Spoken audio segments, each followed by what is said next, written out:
vous attendiez peut-être à avoir le grand nœud noir, plus la jupe rouge. Ben, non, on a le costume local. Alors que, disons, en Alsace, vous avez une multitude de costumes du nord au sud.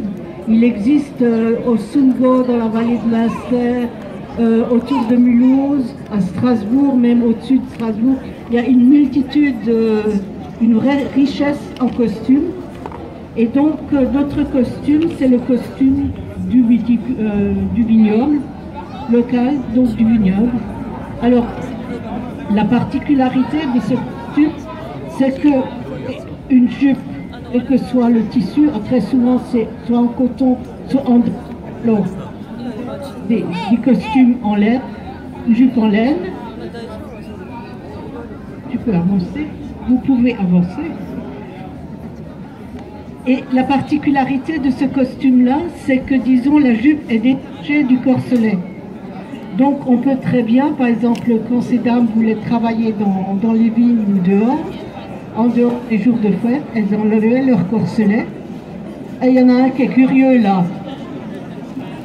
Elles pouvaient enlever le corselet.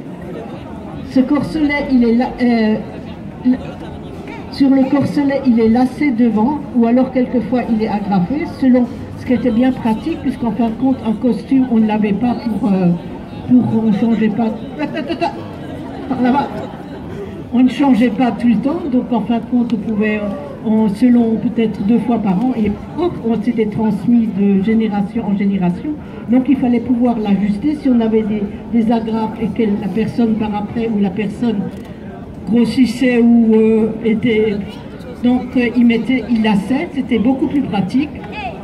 Et puisqu'il y avait aussi deux types, ou alors ce corselet, il était attaché par une agrafe derrière, ou alors, disons, il y avait un bourrelet au niveau du corselet et la jupe était juste posée sur un bourrelet et on pensait que ça ne tenait pas, mais ça tenait très très bien.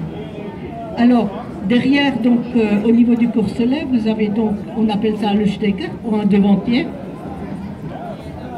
qui servait de cacher un petit peu la chemise,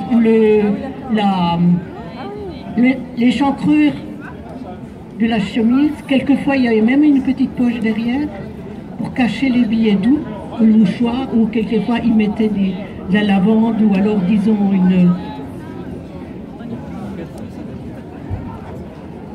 Alors, ce qui est particulier aussi, donc vous avez une chemise qui est donc à manche, soit manche droite, soit à manche bouffante. Et alors, ce qu'elle portait aussi en dessous, c'est un jupon de tissu. Ah ben voilà, c'est pas tout à fait ça. C'est pas tout à fait ça. Et ça permettait, par exemple, quand elle travaillait, d'enlever cette jupe pour éviter de la salir. Ou alors se protéger quand il pleuvait. Donc c'était bien pratique, hein. Ou quand il faisait un peu frais le soir, quand on n'avait pas. Voilà.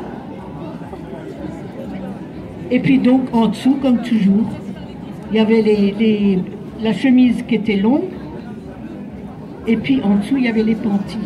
Mais je vais vous dire un petit secret, vous savez que les panties n'existent pas depuis très très longtemps. Avant, les dames n'avaient pas des panties, c'était tout simple. Enfin, on écartait les jambes et voilà. C'était que quand, par exemple, quand on dansait et tout ça, il fallait cacher tout ça. Voilà. Non, non, là, il n'est pas intéressé. Alors vous avez, quand elles travaillaient donc dans les vignes et tout ça, elles avaient un fichu sur la tête pour se protéger. Et alors, en travaillant dans les vignes aussi, puisque ils ne pouvaient pas mettre les chapeaux de soleil, c'était encombrant. Donc chez nous, on appelle ça, on a ça le cucuc. Le cucuc pour se cacher derrière. Vous trouvez également ce genre de haillette dans d'autres régions, par exemple en Saintonge, vous appelez ça le kisminote. Et donc le cucuc servait de se protéger du soleil, puisqu'il fallait quand même pas être trop bronzé. Même, il fallait se protéger un petit peu. Et quel que soit le costume, les dames, même si c'était une bourgeoise, il y avait toujours un tablier. Alors le dimanche, par exemple, la dame, la maîtresse avait le bonnet, comme moi j'en ai un. Donc on voit l'évolution. Il était serré pour resserrer un peu le bonnet avec le nœud. Et on voit un peu l'évolution que ça s'est fait avec le grand nœud noir. Le nœud devient de plus en plus grand puisque le bonnet est identique sous le grand nœud.